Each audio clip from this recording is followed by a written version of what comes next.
Sa adek mar otieno nya Karamogi chenro en maro imore wantiere kod mathoth moikoni odhiambo ma kawuono e chenro ni mag motenore kod weche mag siasa ma ogo tach gwenge mopogore opogore pacho kae. Josiasa medo luorore gi manyo seyo ichwalo koni kod kocha en ang'o matimore pewe mopogore opogore. Bende wantiere kod weche motenore kod sigana kaka pile chenro mar gin kanya chiengo neko ne ng'ama chal nadi. Tielo mar ariyo wantiere kod bogomba kaka achiel kod weche motenore kod kedo mag kit chwech GBV, gender based violence, e weche mag tuke omiyo intiere kama kare mar mondo mi iyud weche manyien e chenro mar imore magi e weche maonge pek. I offer an unconditional apology, and I have not come here to point blame. I have not come here to explain myself. We take responsibility for whatever was committed. We take responsibility for whatever is omitted. Senator Homa Bay Moses Kajwang' okwayo ng'uono ne tulo mane otimore kaunti ma Homa Bay juma mokadho kosewacha njorego. Sisi nataka kuuliza Rais William Ruto, kama mikono yako ni safi kwa hii maneno, utuagizie uchunguzi, sio na polisi ya Kenya, polisi ya Uingereza, Scotland Yard, wakuje hapa wachunguze nini nani alimuua Johana Ngeno. Dunbura DCP Rigathi Gachagua dwaro mondo tim nonro matut masira mane okelo tho mar mane en jaod bura ma Emurwadi Kir Johana Ngeno. Now he is trying to create a crisis in the country that there is a crisis of goonism. No, there is no crisis in Kenya.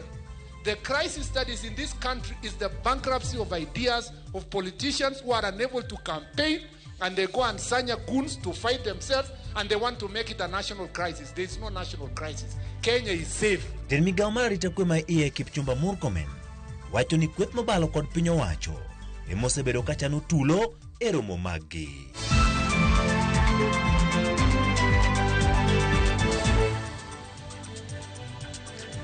Machiegni nya Karamogi nyinga Ochieng' Emmanuel, jaloko marwa en Liz Otieno. Bed kodwa e chakruok nyaka giko ka wachako. Senator ma Homa Bay Moses Kajwang' okwayo ng'uono ewi tulo mane oneno giko dira mokale kaunti ma Homa Bay e kinde romo mar jolinda mwananchi. Kajwang' mane loso e liend jaod Boni Halwale e kaunti ma Kakamega oseo njore mag siasa kowacho ni piny owacho yaket maino e kedo kode ni mar oseweye ma onya. Kajwang' bedo ni konde duto mag Kenya ni thuolo ne ng'ata ng'ata timo campaign kendo limo maonge lweny moro amora. What we witnessed in Homa Bay last Sunday, I want to make it very clear. That is not the position of the Luo community. That is not the position of the ODM party. This ODM party, Sifuna has been its Secretary General for the last 8 or 9 years. Osoti has been its deputy party leader. There is nowhere in our ideology where we say that we are going to zone Kenya and we are going to prevent other Kenyans from accessing parts of Kenya. Raila Amolo Odinga was tear-gassed. He was beaten. He was attacked. Boni, unakumbuka ile siku Raila alikuwa anatoka Amerika, tulikuwa na Boni Khalwale kwa gari moja. Tulitandikwa kutoka Embakasi mpaka Gikomba mpaka Mudhurwa. We cannot commit the same injustices that have been committed upon us. That is why I offer an unconditional apology. And I have not come here to point blame. I have not come here to explain myself. We take responsibility for whatever was committed. We take responsibility for whatever is omitted. But ultimately, this culture of goonism ilianza kidogo kidogo. Osoti anakunywa chai, anatandikwa. Juzi Sifuna anakuja Homa Bay, anatandikwa. If we do not deal with goonism in this country, it will morph into vigilantes, it will morph into militias, and it is going to eat us. We are not going to have a republic. Ka podontiere weche motenore kod mano, jatend migao mar arita Kipchumba Murkomen oseo joma wacho ni piny owacho koketo maino makare kedo gi njore mapacho ka kowacho ni nyaka sani weche njore kod kwe gwenge mopogore opogore osedok piny. Murkomen bende oseo moko kuom kweth makweto piny owacho tesre kowacho ni ema nyayo weche njore e romo mag siasa. Murkomen omako ni rita Kenya ni kare kendo jotend arita timo tijegi konyiso josiasa ogore kendgi ma ok girwako e jopiny. Wakati alienda Kayole na kusanya guns kwenda kuiba mbuzi ya Uhuru, hakuwa anajua guns ni mbaya. Ni saa hii ndio amejua guns ni mbaya kwa Kenya. Now he is trying to create a crisis in the country that there is a crisis of goonism. No, there is no crisis in Kenya. The crisis that is in this country is the bankruptcy of ideas of politicians who are unable to campaign, and they go and sanya goons to fight themselves, and they want to make it a national crisis. There is no national crisis. Kenya is safe, and we must focus. Hii kitu ya Sayote you expect it. Nimeona watu ati, oh, Murkomen has not talked about goons. Has not talked about goons. If this goons was a problem of common mwananchi, I could say it. Lakini these politicians, 0.0001%, they want to make us to leave the work we are doing to only talk about goons. Please stop that conversation. The IG is doing his job. PS is doing his job. I'm doing my job. Kenya is safe. For politicians, mwende muitane kwa bunge, mpigane ngumi kwa hapo, msilete kukuja kupigana na wananchi kwa sehemu hii. Podwa ntiri weche motenore kod siasa ogai ma DCP Rigathi Gachagua nolimo min jaod bura machon ma Emurua Dikir mosenindo Johana Ng'eno kendo kwayo jatend piny Kenya William Ruto mondo ogwel jotim nonro mag piny Amerika mano FBI kod Scotland Yard mar timo nonro ewi tho mar Johana Ng'eno. Gachagua lieko ni nitiere josiasa moko manyalo bedo ni kod lwetgi e lwar mar ndege manoting'o Ng'eno dwe mar 2 higani e gwenge mag Mosop e kaunti ma Nandi. Gachagua bende tiyo gi pogruok mar siasa e kind oganda jo Kipsigis kod jo Kalenjin mamoko e uso ajenda mare koseyo jatend piny Kenya William Ruto kuom jang'o oganda jo Kipsigis e chenro mag dongruok. Chris Owino nigi lero. Bang' riwo gwenge mag Masawa, maduong' bura mar DCP nie kod mbi maduong' mar siasa, Rigathi Gachagua omonjo hoho mar okak gwenge ma jatend piny William Ruto nie kod humo maduong' mar siasa. E seche mag Onyango, banjo mar Gachagua ochopo e gwenge mag Mogondo e kar chung' od bura ma Emurua Dikir e kaunti ma Narok e dala gi jaod bura machon ma Emurua Dikir mosenindo Johana Ng'eno. Bang' keto mahua e liend Johana Ng'eno kendo twak kod min Johana Ng'eno kaachiel gi anyuola mare, Gachagua ochako diro mageno mage na serikal mar William Ruto. Na huyu marehemu Johana Ng'eno alilazimishwa na William Ruto kunifukuza. Alilia machozi, akaambiwa usipofukuza Rigiji nitakufunga jela. Akakuja akalia kwangu akaniambia mimi siwezi, afadhali aniue. Nikamwambia bana, kwa sababu inaonekana wale wengi wamepewa pesa wanifukuze kuliko upate shida watoto yako waumie, wewe enda tuweka kidole. Akaweka akiwa na uchungu sana, na ndiye alibaki rafiki yangu. Gachagua ora moni onge adiera ewi tho mar Johana Ng'eno ka odwaro mondo serikal ogwel jotim nonro mag piny Amerika kaachiel kod Ingereza mar timo nonro malong'o ewi tho mare. Sisi nataka kuuliza Rais William Ruto, kama mikono yako ni safi kwa hii maneno, utuagizie uchunguzi, sio na polisi ya Kenya, polisi ya Uingereza Scotland Yard wakuje hapa wachunguze nini na ni nani alimuua Johana Ng'eno. Kama Scotland haipatikani, utafute FBI kutoka Amerikani.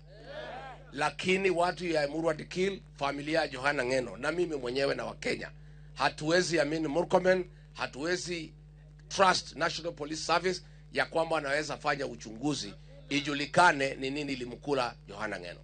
Ogai mar DCP otoyo apilo e wang' jatend piny William Ruto kod jotelo mag oganda jo Kipsigis kuom rem chopo singo magi mane gichiwo ne anyuola mar Johana Ng'eno e kinde iko mare. Tena nikuambie Rais William Ruto na watu yako, mlikosea hii familia.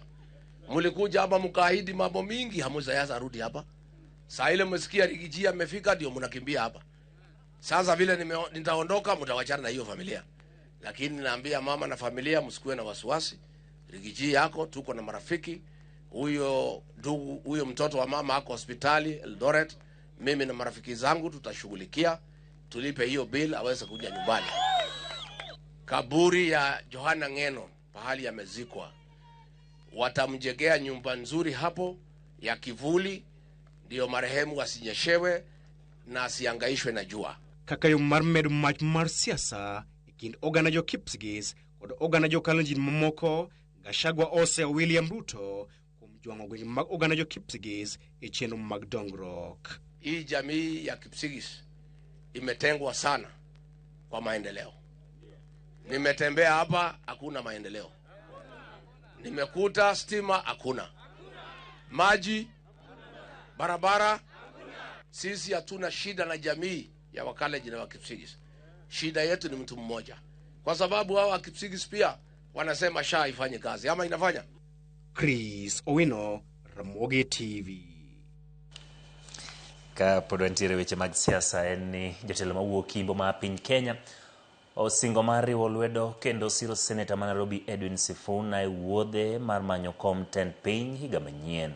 Jotelo go ne losi kinde mane giyore iko mar min od Senator ma Kakamega Boni Halwale. Otieno Joab nigi ler. Requiring a visit to the doctor. E kinde nyasi mar kopo mogik mar min od Senator ma Kakamega Boni Halwale, manyinge Gloria Sekeiyan, jotelo mag kweth mar Linda Mwananchi kotelnegi kod Senator ma Nairobi Edwin Sifuna noyoro nyasi no e dala Senator no e kar chung od bura ma Ikolomani, kaunti ma Kakamega.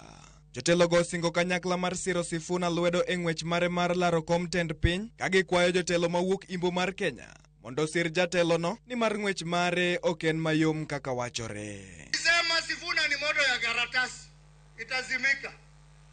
Waluya na Wakenya, I want to tell you today, hii moto Sifuna amewacha haizimiki.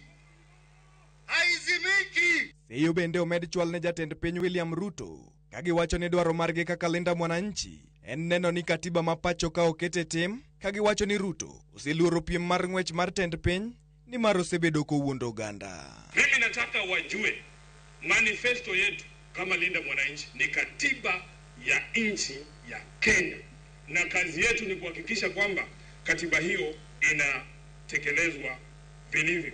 You don't want competition. If you have worked for Kenya's President William Ruto, you should not be panicking the way you are panicking. Hatutaambia wananchi wetu ukweli, na ukweli wangu ni huu: tunapoingia katika serikali kama timu ya Linda Mwananchi hii, tutarudisha Kenya hii yetu kwa reli ya demokrasia. Jatelo mar duond bura mar DAP Eugene Wamalwa notiyo kod thuolono mar seyo tulo manonenore e romo mar kwethno e kaunti ma Homa Bay chieng' Jumapil, kowacho ni ok gibiyie mondo jojore owuo e lo jopiny ng'at mabiro bedo jatend piny. Uhuni na siasa ya fujo na vita, na haswa yale tumeona Homa Bay, na sisi sote tumetoa kauli moja ya kwamba hatutakubali wahuni waamue ni nani atakuwa rais wa nchi hii. Ni wananchi wenyewe wataamua. So we have condemned goonism.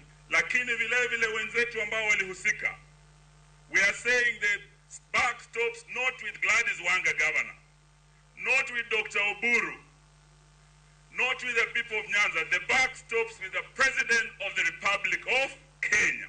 Sifuna omedo ni Kenya dwaro telo makare ma ok orango duond bura moramora, to mano ibiro yier kod jopiny.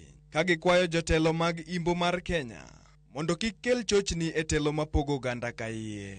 Jalishi jina gani unaweka, wananchi are looking for credible leadership, watu ambao wanaaminika. Baba yangu wa kisiasa Mheshimiwa Raila Odinga, hata angetoka ODM tungetoka na yeye, ama mjui. So the people are looking for credible leadership. A name is just a name. Wakifunga milango zote, tutakuja hapa tuseme 10th party of Kenya ama Maua party. Nataka tukue werevu, na tunaambia wazee wetu, they should not be agents of confusion. Mheshimiwa mzee Atuoli, mzee Mudavadi, mzee Wetangula, mzee Oparanya, please, the community wants to move forward. Don't bring confusion. Otieno Joab, Ramogi TV. Kawadhi Mombasa, rowere adek dhi nyime kod yudo thieth e kar thieth ma Coast General Mombasa bang' kane ochwargi kod magene romo mane obagi gi gavana Mombasa Abdul Samad Sharif Nasir e alap mabomo e kar chung' od bura ma Changamwe Mombasa. Wacho ni rowere go ne ochwadi gi magina gi jorit mag gavana ma Mombasa bang' kane gimonjo kendo kelo tulero mono mane en mar siro riwruoge mopogore opogore ne chenro mag timo dongruok kod ohala. Joja oko nigi ler.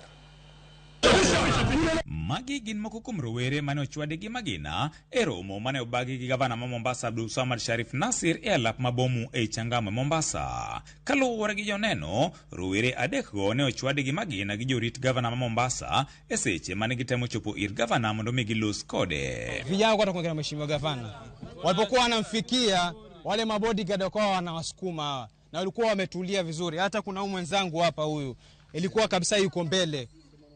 Alipokuwa yuko mbele akawa atakuongea na yule bodyguard akawa msukuma akatoa bunduki. Mimi ndo nimeona nikamzuia, akamwambia achana naye. Ilikuwa impate huyo kifondo, nikaanguka naye nikamrusha kando. Yule bodyguard kwa ile hasira akapiga chini hivi akalengesha kwenye miguu. Nini bodyguard atumie risasi? Kwani kulikuwa na risasi ambayo anafanya self defense ama ndio siwezi elewa. Kwa nini kwenye crowd ya wananchi wengi unatumia risasi kwa nini? It is clear that the political intolerance level ndani ya Mombasa County imefika hadhi ambapo ni mbaya.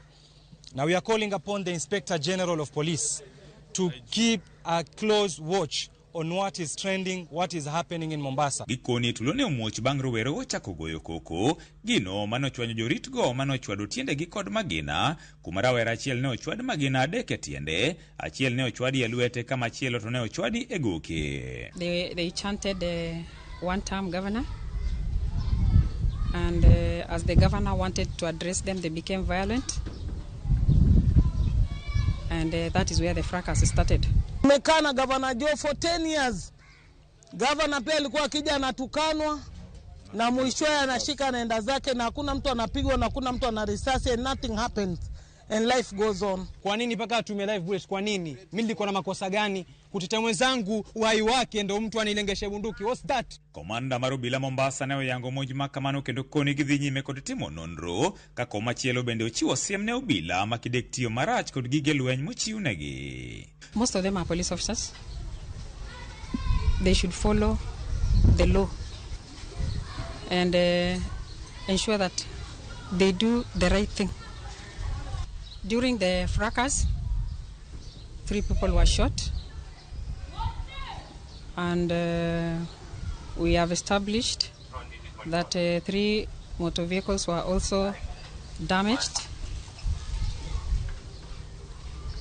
and few people were injured during the same. Gavana wangu mali huko. Why are your people wanatumia nguvu kwa siasa yako? Kesho kiambia one term unaona kuwa hatukupendi, lakini your people are really wanatukosea sana. Rowerego ne ochwale kar thieth ma Coast General Mombasa kuma sani gidhi e nyime kod yudo thieth. George Aoko, Ramogi TV, Mombasa. Ramogi tok lipot mowuok e gwenge mag Mombasa kotenore kod jogo mochwad kod magina. Obiro bedo ka wakao yweyowa matin. Erokamano Madam Rose nyar gi Jim ka intiere Ndhiwa. Erokamano kuom kete Ramogi TV ka achiel kanyo kod Mama Tamiro kama yudo ote mari maber. Wacho ni intiere gwenge mag Kano. Erokamano kuom kete Ramogi TV. Richard Ogodo ka intiere gwenge mag Eldoret. Ochono Chieng' Emmanuel aneni yo makare. An gi Evelyn min Kimberly gi Abigail gintiere gwenge mag Eldoret. Omoso min gi Mama Nyowa Nobat kachiel kod Adika ka gintiere gwenge mago mag Homa Bay. Kindu mano kamoro ni pale. Erokamano Richard Ogodo kuom ote machal kamano oneno kanyo chenro mar Oimore. Ntiere ng'ato luongo ni Ozom Kapita. Waluwo news yo makare Luanda Konyango Center. To wach Murkomen no sirikal oket CCTV e bombe mondo mi okony jopiny mako jonjore nikech Kenya ok ni kama ber ahinya. Mogik rowero bed mariek wachomo siasa mar higa mag 2027 to kik ti kodwa e yo ma ok owinjore. Kamano kuom kete e Ramogi TV kik idhi mabor. Uletiere kod mathoth ma ikoni chenro mar Oimore.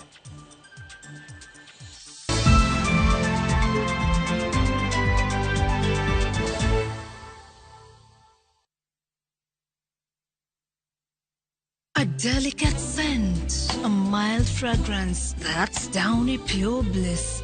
Crafted and infused with natural essential oils, it gently drifts you into pure serenity. Try it for only 20 shillings. One day, while teaching an oral healthcare class, I saw a little boy who kept covering his mouth. It turns out he had lost some of his teeth and felt embarrassed. But as a hygienist, a child's smile means everything to me. That's why Colgate Maximum Cavity Protection unlocks 24-hour cavity defense, a formula boosted with calcium for lifelong smiles. Every child has the right to smile, and a beautiful smile is a healthy smile. Colgate, #1 oral care brand in the world.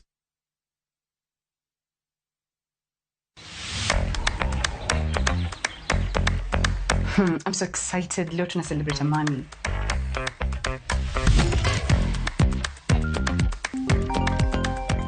Hey girls! I hope mko ready. Mko ready kabisa, but I feel a bit tired. Come on girl, trust me, this time round tuko sorted. Nishabook Wigo na nime add stop, so msipanic. Nitawapika doorstep. Wow, umefika raka.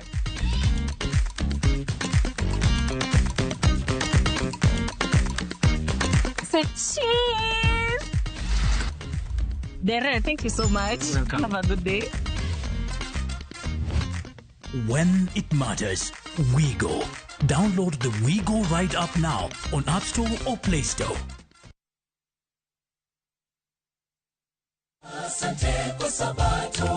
Chak Sabato ni ginguono mar Nyasaye. Yud jipo ka iwinjo wende mapako Ruoth Nyasaye. Bi mondo ijiw yie, geno kod jipo ne familia mari. Be isomo lesson mari. Ikri nikech wadwa nono lesson mar juma. Nyithindo, biuru e tiend Nyasaye. Biuru, biuru. Na sisi watoto, turukaruke na Yesu. Ma injili ngima. Wachako kendo watieko kod Nyasaye. Sabato ka sabato, RS achielo kinyi nyaka sadeko kinyi kod an Lorena Chen.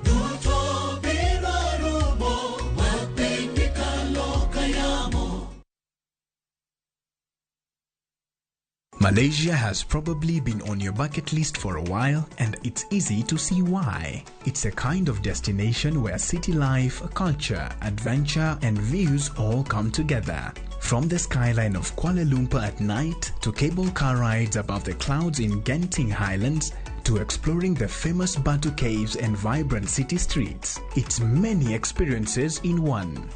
That's what makes Malaysia perfect. Experience 4 nights in Malaysia from $1,220 per person sharing. Visit www.viewtravel.com or call 0703-254-254 to book. View Travel. Dream, explore, discover.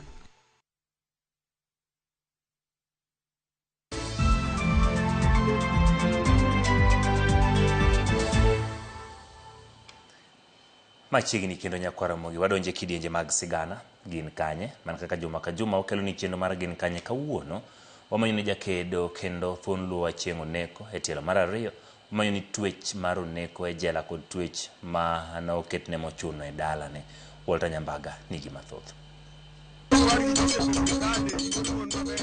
E tielo mar ariyo wuoda chieng' oneko profesa lero kaka wuonu margi ne ochiwo negi somo e kinde ma jok mamoko to ne yudo thuolo mar dhi somo oko.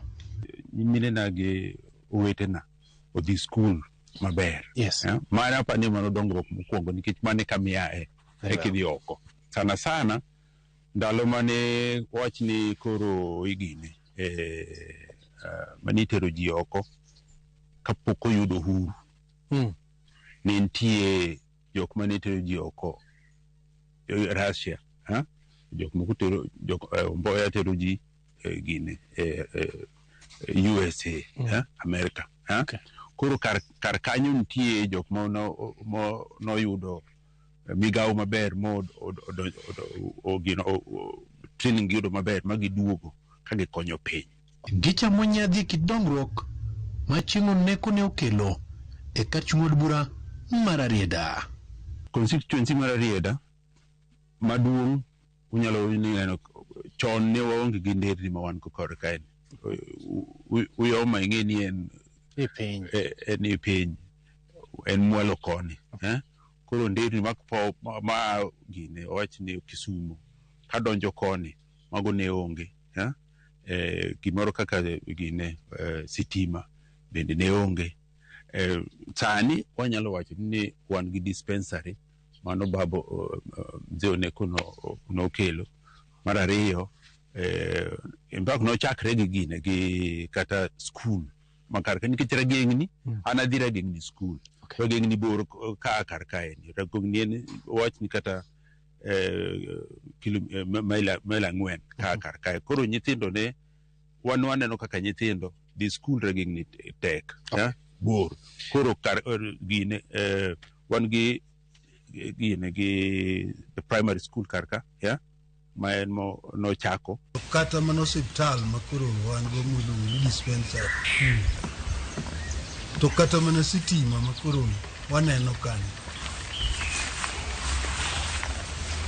chieng' moro kwa bet kode ka koro wago mbaka to penja ni wuon wuorwa e kunya waka ka iluongo ni kunya wan gi dispensary kaya wan gi primary school wan gi secondary school magi gik mana chieng' kunan ere gima kuro waonge to naneno ka ng'eny gi kuro wan bende gigoyo buk man kod sigana malach ewi Shujaa ma thuon luo achieng' oneko buk ni apani en sigana wach ni en sidinja ng'wen mokwongo en kako dak kapodo nyathi kodhi e skul modhi nyaka gine Maseno makoro ka okoa kar kanyo to odhi e meteorological department mana achiel mano oketo gine wuok ne uyoma kodhi ka obro wuotho nyaka kuma koro nochake ochiwo wuodhe to kod kit kaka siasa mare ne chalo ka kar kanyo to donje koro siasa odonje siasa ma otemo bende bedo business partner mar ng'ane mar Oginga Odinga mar Luo Thrift bas kar kanyo pogre kar kanyo ochako gine wach mar siasa makoro beti nyaka thosani mar adek ibiro yudo ni kowe siasa no kowe ndalo go eko kendo donje siasa mar independence no detention ma nyalo wacho matin bende to kowa kar kanyo to odhi e siasa mar after independence ngima oneko ne ok obedo kod familia mare kuom thuolo malach ni mar ne sirikand jarachar ne siko ndhiye kinde ka kinde mokwongo omake 52 ne an jahigni ariyo gi nus koro ok nang'e gik mang'eny an onyuola 49 bas ka kar kanyo to ok anene kendo kosemake nyaka 1959 manyiso ni an owadwa maduong' miluongo ni Dr. Ongonga achieng' en onene nikech onyuole 45 jahigni abiriyo kanyo auchiel abiriyo kanyo to owadwa matin maluwa miluongo ni Lwando Neko en koka nonyuole koro an to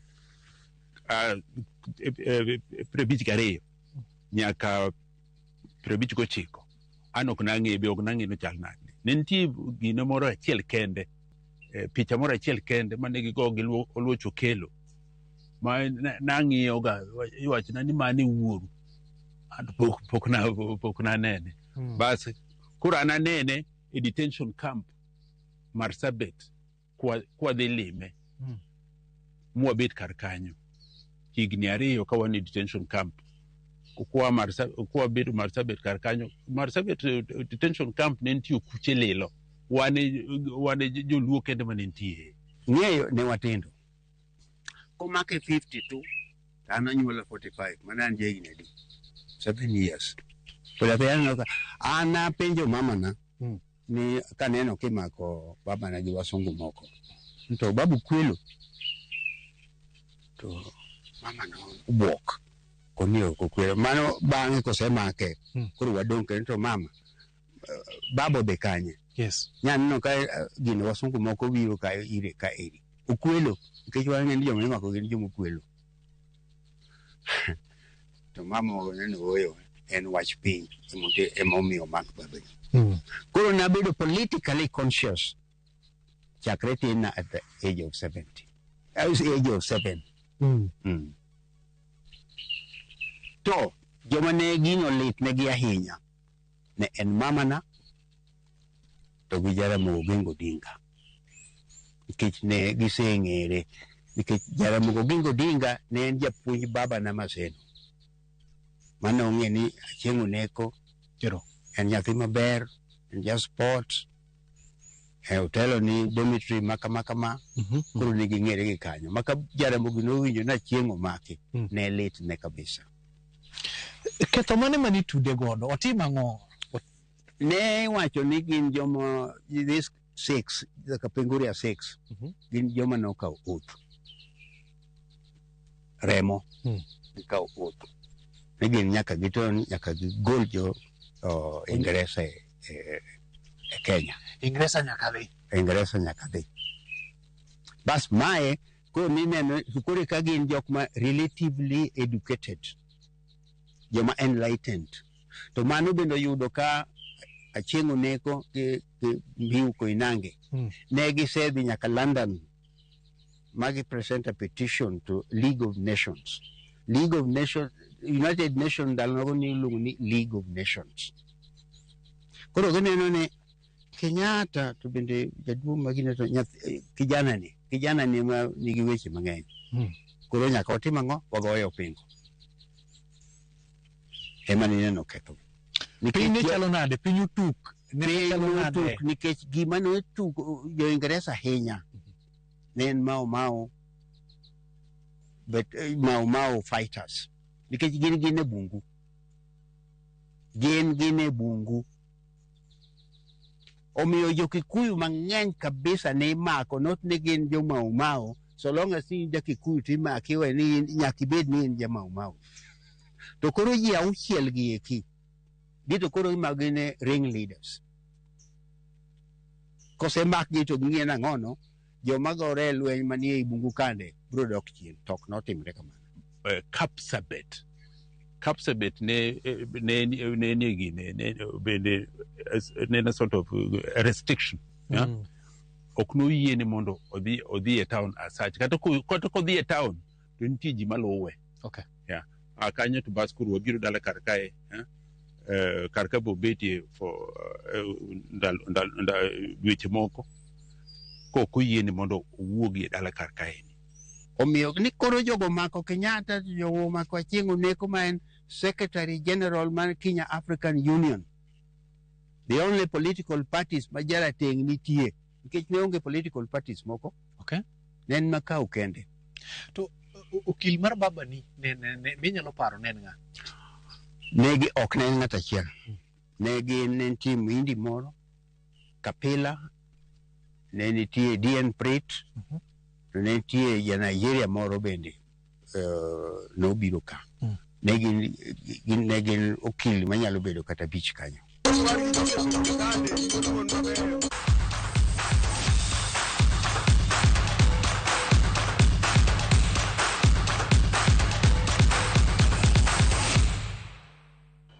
Tim Kenya mawakeni Malkia Strikers oridora ko margi kagi korone tuke magi gamagan 26 mar CAVB magibiro bage boma ma Nairobi manyien.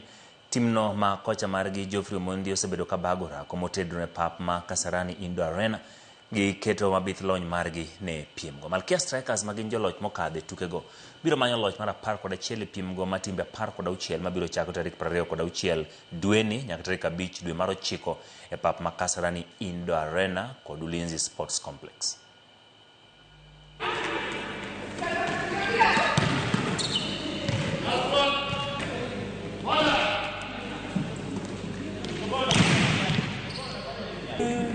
Geuka kidogo hata kama ni hivyo.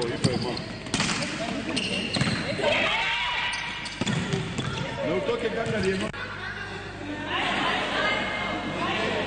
Tunajipanga kwa hiyo mchuano ya kutafuta tikiti ya kwenda Olimpiki 2028 upande ya kinadada, na kama unavyoona nyuma yangu wasichana wako tayari, wamejipanga vizuri, morali iko juu. Wako tayari kuchezea timu ya taifa na kutetea ubingwa wetu ile tumekuwa nao kwa miaka 11. It has been 3 weeks tuanze mazoezi. Kwa hivyo tumejel vizuri, both wale young, wale wako na wale wenye uzoefu. Gelling imekuwa poa na tunacheza vizuri kwa sasa.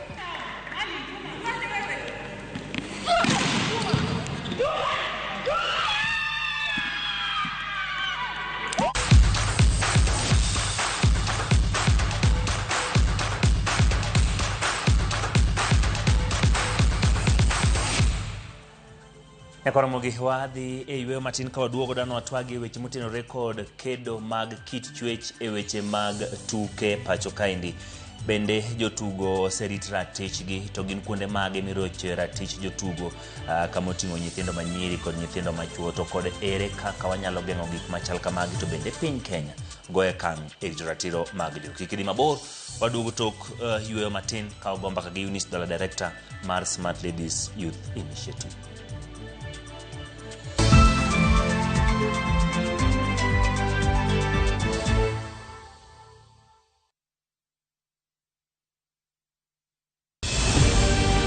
Heaven's Fire Prayer Summit 2026 is here. From 18th to 23rd of August 2026, Apostle Julius and Reverend Martha Subi of Exploits Worship City invite you to join believers from across Kenya and the nations for 6 powerful days of prayer, worship and revival from 9 a.m. to 7:30 p.m. Theme: The Outpouring of the Holy Spirit. Ministering Pastor Robert Kayanja and Pastor Jessica Kayanja from Uganda. Lady Bishop Kathy Kuna from Kenya.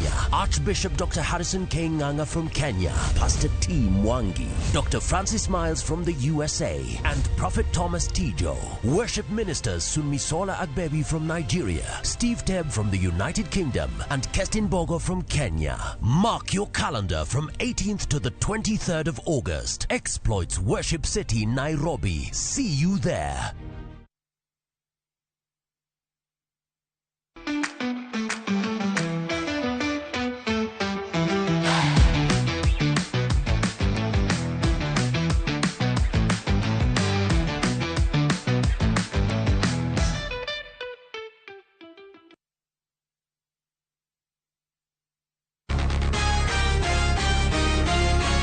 Every day something important is happening somewhere in Kenya. From church services that bring people together to concerts that keep us entertained.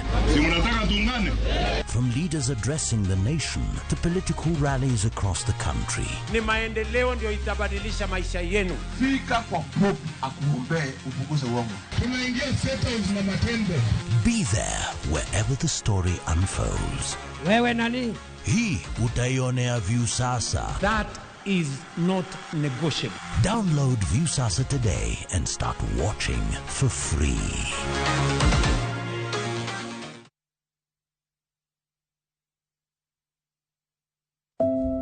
Salam Maria, umejaa neema. Bwana yu nawe, umebarikiwa kuliko wanawake wote, na Yesu mzao wa tumbo lako amebarikiwa. Maria mtakatifu, mama wa Mungu, utuombee sisi wakosefu, sasa na saa ya kufa kwetu.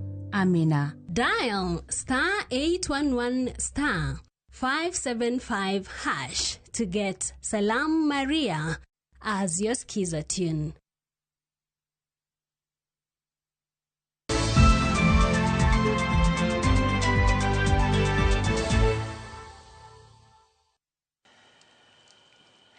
Nyakoro mogiro kamano kuom medo kete Ramogi TV chenro pod en maro imore, kendo kaka pile sadek wago mbaka Kauno na gomba kainya tukutinore kod weche mag ratiro mag jotugo mabende thothgi oserochi gidongere gin GBV, gender based violence mabende nitiere e weche mag tuke. Jotugo osebedo ka tugo kendo gintiere sectors mopogore opogore weche mag tuke. Gintiere adhula, gintiere volleyball, gintiere basketball, gintiere weche mag ng'wech.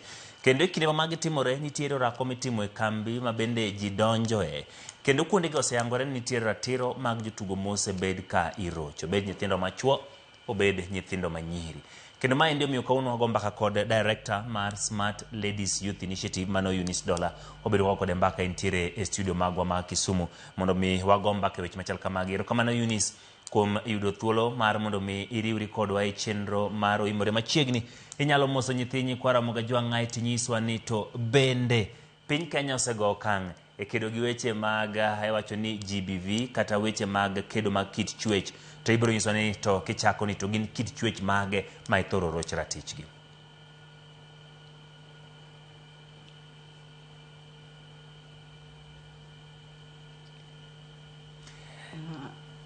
Erokamano ahinya Ramogi TV kuom rwaka e studio maru odiochieng' ma kawuono. An nyinga en Eunice Dollar, an director ma Smart Ladies Youth Initiative ma tiyo Kisumu County kod Migori County. E Kisumu County watiyo informal settlement ma Kisumu, kendo in Migori County watiyo ward achiel e Migori County at the moment.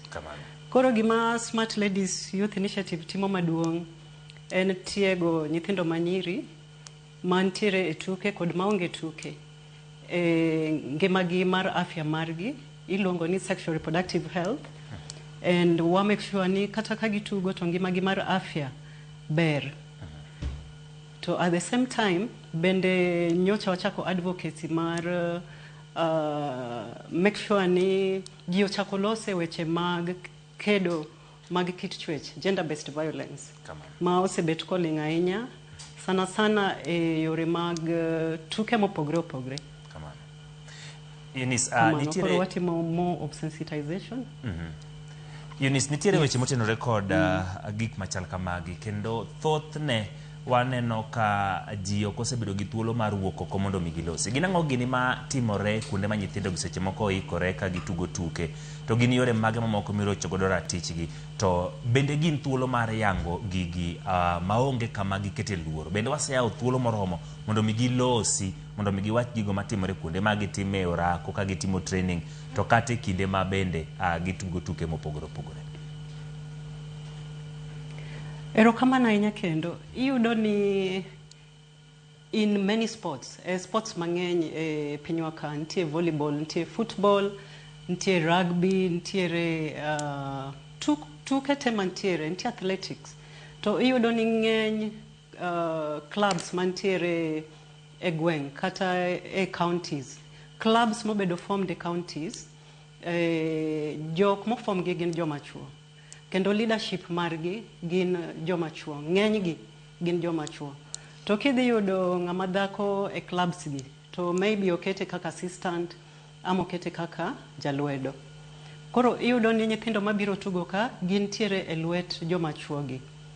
To kipuonjowa to iwacho ni ng'ama en coach onego bed ni en kaka father figure, onego bed ni en kaka baba, onego bed ni en ng'ama nyithindo gi biro ire ka gitugo, to okawo responsibility mar bedo kaka ng'ano ma en kaka babagi, kata mentor, kata ng'ama koro miyogi leadership, kendo nyisogi yo ma onego bed ni giluwo. To iyudo ka weche moko timre e bwo tent, anyalo wache bwo tent, ma oganda mantie kanyo ok nyal ng'eyo maber gima dhi mbele nikech oum. Nyithindo gi kama gidhi wache ni gima kama timowa kata gima kama chandowa, ma ok en e club gi ka, bedo matek. Koro weche mag gender based violence, ma dholuo wacho ni kedo mag kit chwech, ma anyalo medo ni gima hinyo kabisa kanyo en sexual gender based violence. Hinyo kabisa nikech joma chuo gi moko ok gite.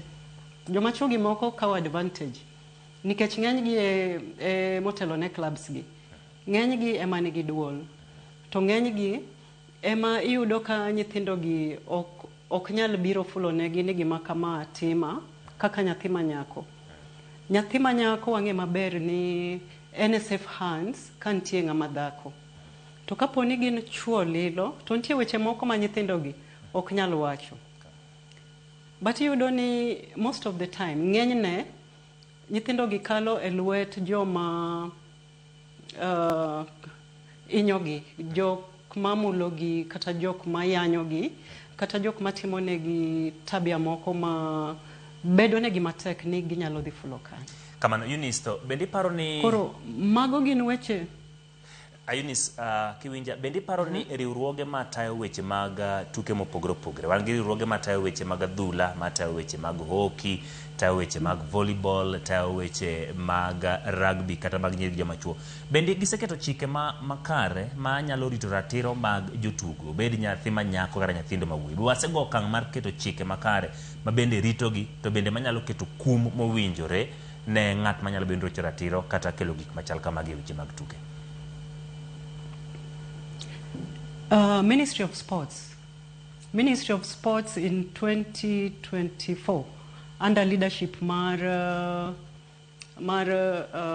Kipchumba Murkomen ne form committee ma iluongo ni Gender Protection and Implementation Committee mane oket mondo ong'i weche mag gender based violence e sports.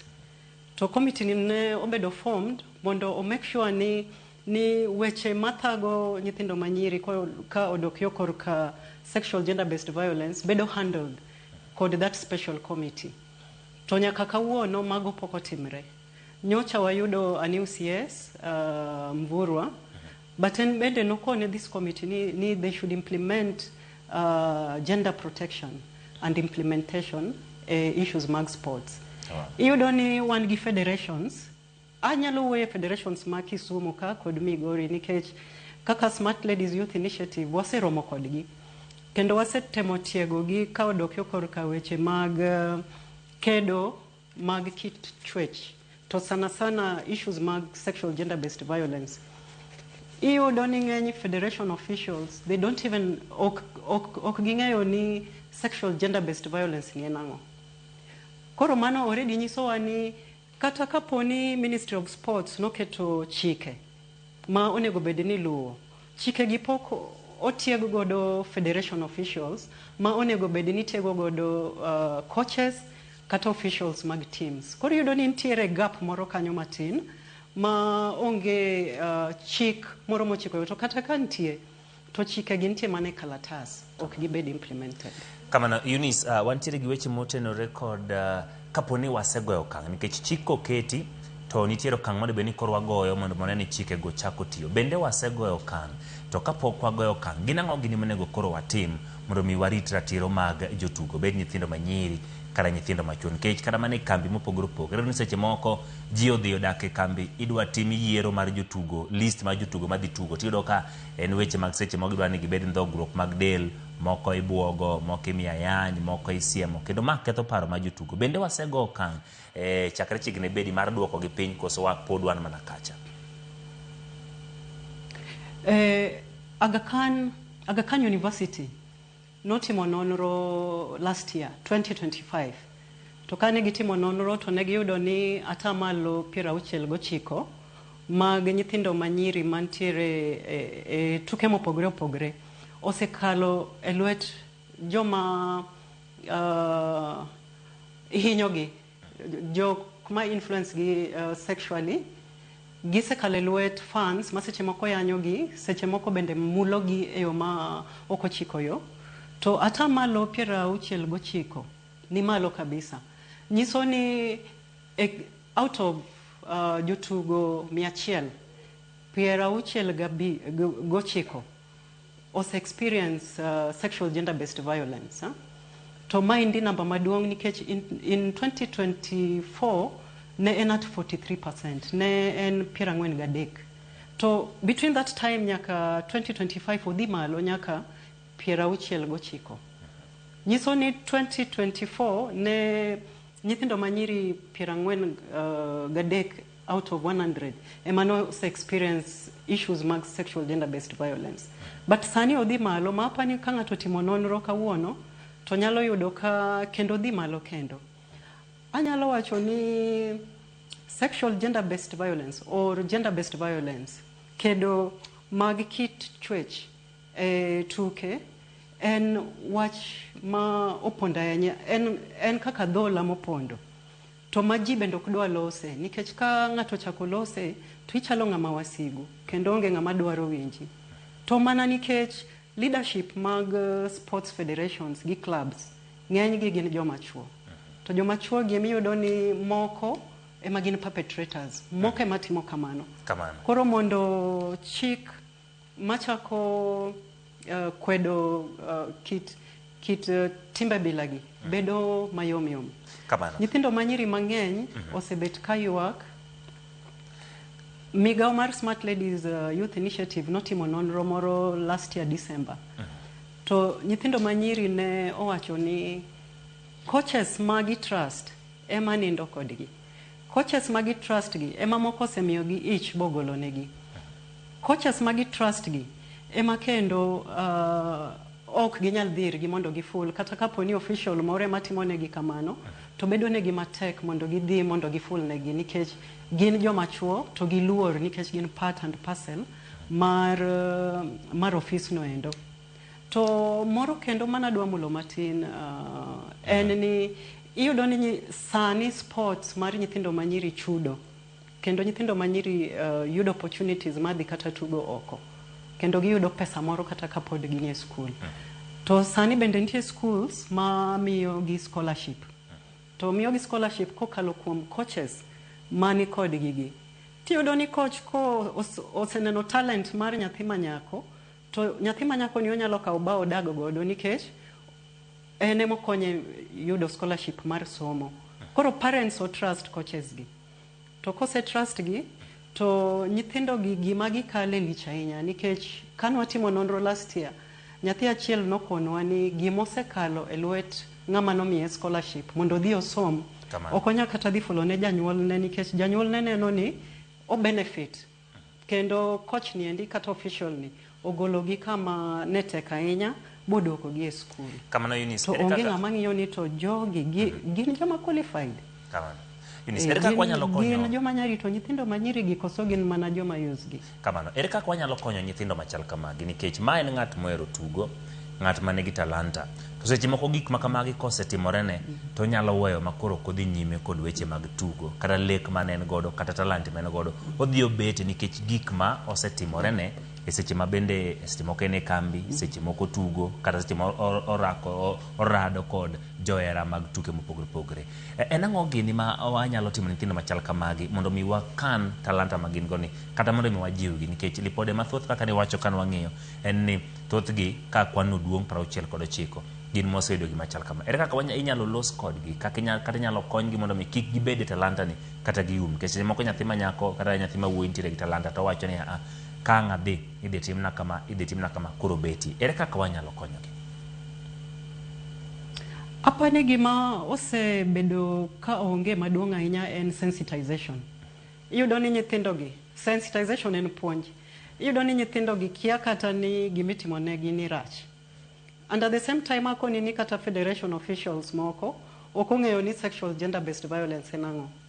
Koro akwayo kendo ang'eyo ni maendi kwayo ma kochopo mbele ministry mar sports gi federations to wadhi yudo kwe matin. Kapo ni coaches gi officials mag clubs including federation officials nyalo bedo empowered mondo gi bed jogo manyalo rito nwa nyithindo manyiri e kambi. To at the same time onego ket chike ma ok yomyom, oket chike matek ne coaches matemo timo ne nyithindo manyiri marach. To maduong' ahinya federation officials, Ministry of Sports already nigi policy ma guide issues mag safeguarding. To gin mane karatas. Kapo ni wanyalo bedo gi independent bodies ma nyithindo gi nyalo trust mondo gidhi report kuom gi kapo ni nitie wechego, or hotline namba ma ginyalo goyo ma makisiri ng'ato ok ng'e ni ne gigoyo nambano mondo giful gi whistle blow ni gima kama timore e club ka biuru konywa. Koro achiel en coaches ma coach nyithindo manyiri kata nyithindo ma are below 18 years. Aparo ni onego federations okalnegi chike kata puonj manyalo puonjogi kendo kalogi mondo gibed jomopuodh ni nyalo rito nyithindo. Kik bed ng'ata ng'ata e gweng' ni o form team kanyo endo chako train team to en ng'ama yorege ok kare. Kamano. And at the same time ka Ministry of Sports be nyalo or Ministry of Health bende nyalo keto safe houses or safe spaces kama nyithindo gi nyalo ringe. But iyudo ni coaches gi bende nyiso gi ni kapo nu fulo to okwa bi keto utu, kapo nu fulo to scholarship cha idhi ng'ad, kapo nu fulo wa to scholarship mana dwa yudo nu loka koro kadhi yudo nu kata mondi dhi tuge first team koro kibitugo. Koro nikech nyithindo gi dwani talanta gi odhi mbele kendo mondo chieng' moro chulgi gintiere e lwet coaches gi kata coaches gi timone gi marach. Kamano to iparo ni kinde ochopo mar mondo mi kocha ma bende kori imiyo nyithindo nikech wantiere gi training camps mopogore opogore, wantiere kod academies mopogore opogore matinde ikawe nyithindo. Iparo ni bende timo negi nonro yange ng'ato ni to en ng'at machal na dong ni background check mitimo ne kocha to bende kuteno kamano gin bende onego bed ni itero gi e tiegruok moro kata training ka ginyalo dak kata mana handle nyithindo mondo mi oduogi yie nikech kaka wacho kanya dier ntiere lipode mwaseyude kuonde ma kochakore gi weche mag ng'weche gwenge mag Hoho mar Okak nyithindo manyiri kata mana mine madongo oseroche ratichgi. King'iyo kata joma chuo kata yawuoyi bende moko oseroche ratichgi. Osetamgi yudo ratiro mondo giyudo nikech seche moko gitamre chopo dwaro ma jomoko kata kama. Biparo ni kinde koro chopo mondo mi watim background check ne coaches, watimo training mondo mi gibed ni ginyalo rito ratiro mag kit chwech mopogore opogore momigi mondo mi gitayo weche mag tuke. Aparo ni wach mar gender based violence, wach mar kedo mag kit chwech onego bed ni en emergency issue. There's a time mane ker mar pinywa Dr. William Samoei Ruto ne owacho ni koro o declare gender based violence issues as emergency. To chakre chieng'no nyaka sani bendo osebedo emergency adier. Iyudo ni nitie report manochiwe camp mar athletics in Iten ni over 50% mar joma ne nitie kambini ne kale lwet joma koro abuse gi 50% is a very big number. Mana e camp. Nyocha FIFA ogolo chik moro ni kuom coaches ma coach football mag nyithindo manyiri nyaka wabed gi vice or head coach obed ng'ama dhako mondo gitem kelo issues mag gender equality. To mano bende osetim, aparo ni mano bende dapenj ni bosetim to nonro mane manyalo konyowa mondo wang'i ni to gigi duto moketie kalatas, gigi duto ma iwachogi bende itimo gi maber. To gima bende timre wach addressing issues mag gender based violence, mag kedo mag kit chwech e tuke. Iyudo ni ka ji lose to gin athletics ema ging'iyo. Athletics is just one sport. What about sports moko? Hockey. Last year under 21 hockey nyocho dhi oko. To kiwinjo story ma igoyo ma officials mag Kenya Hockey Federations ok dwa mondo wach. Nyithindo ma under 21 manyiri mano dhi tugo oko. Nitie moko mane nyaka chiwre. Mano rumors, lakini rumors gi ok gidwa ni mondo wache. To iko ni kama nitie iro nyaka bed ni nitiere mach. To magi timre e federations te. Volleyball nigi margi. Football kato koro is even worse. Rugby maybe, but ko tim nonro kendo to aparo ni inyalo yuda diera masani gi sani to akwayo minister CS mar sports ni gender based violence ok en gima onego en gima onego losie. Kapo ni no se form commission or committee ma rito kit chwech e sports then wapenjre be ni to gisechopo kanye gi tich mano onego bed ni gitiyo. Nikech bende wachako winjo rumors ni nitie kaka gigore iye kacha, nitie ywaruok, nitie pesa be moselal, gisetimo go dang'o. Koro apani magi e joma duoko achien e sports to watch gender based violence en gima ji ok dwa lose. Kichako lose to ichalo adui mar ng'ato. But it's high time wachak lose mondo wakony nyithindo manyiri. Kamano Eunice, ka watieko en ang'o minyalo wacho seche moko nitiere nyithindo ma seche moko koro luoro nyalo mako mondo mi kik gidhi nyime kod luwo weche mag tuke, nikech nyaka ibidhi e kambi, nyaka bi yier jotugo, nyaka ubed kamoro achiel, kendo neno ka thothne iwacho ni okwongo luong kata ji 30, lakini 30 go idhi yier 21, matino chiko nyaka ang' dog dala. En ang'o wachni mogik minyalo wacho weche motenore kod rito ratiro mag jotugo, ahinya to kit chwech, lwenje mag kit chwech mabedo weche. En ang'o minyalo wacho ka watieko to kod jip minyalo chiwo ne jogo ma gin jotugo kaachiel kod telo mondo mi warit ratiro kendo warit dignity mag jotugo? Aparo ni Ministry of Sports, an pod asiemo Ministry of Sports, nikech mano e okang' mamalo ma tayo sports e Kenya mangima. Ministry of Sports kaka okang' mamalo, aparo ni ginindo matin. Nikech iyudo ni gin gi policies, gin gi gik ma ondike karatas ema gikete file. But gine monego bed ni giduogo gitayo gik matimre. Wan gi Kenya Academy of Sports ma is really doing a very good job. Gitimo tich maber kabisa, nikech yudo ka gin gi ratiro gi. Gin kaka gikawo nyithindo gitere kambi, to nyithindo gi onego bed ni gimiyo federations, especially ka idwaro Kenya team selection. Daher kwayo federations mondo bende oti machiegni gi Kenya Academy of Sports. But koro maendi Ministry of Sports ema dhi rieyo. Nikech yudo ka Kenya Academy of Sports already en academy mar sports mopogore opogore. Gin joma timoga scouting the whole year, gikawo jotugo mabecho matindo ma apiny kaito gitere kambi. To nitie kaka gipuonjo gi bende e yo ma onego bed ni giritre godo kendo gitimo godo achiel ariyo adek. Koro an gima duong' ma anyalo wacho en ni kapo ni sheria mantie kata kinyalo los kendo chike moko, inyalo ng'ini chike mage mantie, to ochako ng'ini to gap ni kanye, mondo o make sure ni chike gi itiyo godo yo makare. But gima duong' na e grassroots, informal settlements. Okinga ni jotugo mabecho kabisa Kenya kaendi ae slums. To slums kaendi yudo ni many vulnerable girls ae, jogo ma ok nyala inya. To gine magi tugo maber kabisa. Lakini chopo kang' moro makoro ngima gi kendo tugo koloko. Unless ne gikale lwet ng'ama kare. Clubs mabedo formed estates gi, onego federation officials ong'ini to jok ma handle clubs gi gin joma are vetted, gin joma osekale tiegruok moro. To kapo ni podi to otergi tiegruok mar rito nyithindo. Erokamano Eunice kuom ne yudo thuolo ma nyakwaro magino loso kanyo kod Eunice Dola, Director mar Smart Ladies Youth Initiative, ne olose weche mag rito wachon ratiro mag jotugo ahinya te weche mag kedo mag kit chwech. Erokamano Eunice kuom yudo thuolo kendo loso kodo maduong' onego bed ni koro wene migawo mar tuke mondo mi wane ni warito ratiro mag jotugo kuonde ma gintiere e klebe mopogore opogore, kuonde ma gintiere wacho ni club houses kaachiel kod neno wating'o malo kit chwech. Nyakwaro mogi mano ema kelowa e giko mar weche manyien, chenro mar imore kaachiel kod twak mane wantiere godo e weche motenore kod ratiro mag jotugo kaachiel kod kedo mag kit chwech. En gino ma wabiro medo lose nikech oseyangore ni kwan maduong' mag jotugo, nyithindo ma yawuoyi, nyithindo ma nyiri, neno matek ahinya to kirocho ratichgi.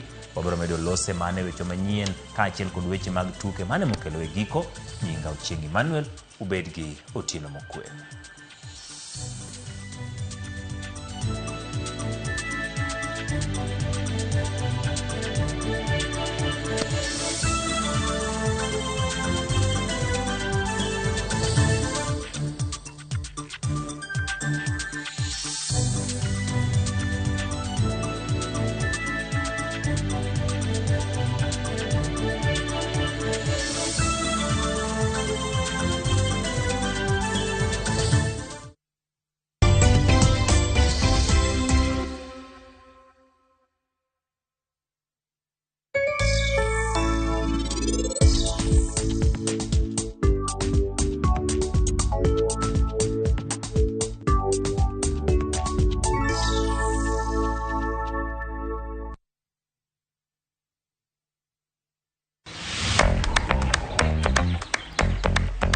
I'm so excited. Leo tuna celebrate amani.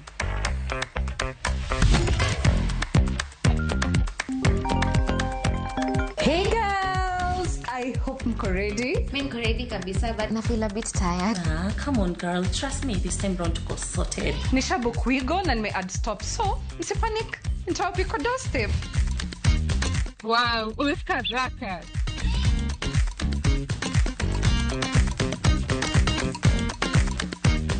Cheers! Dere, thank you so much. Welcome. Have a good day.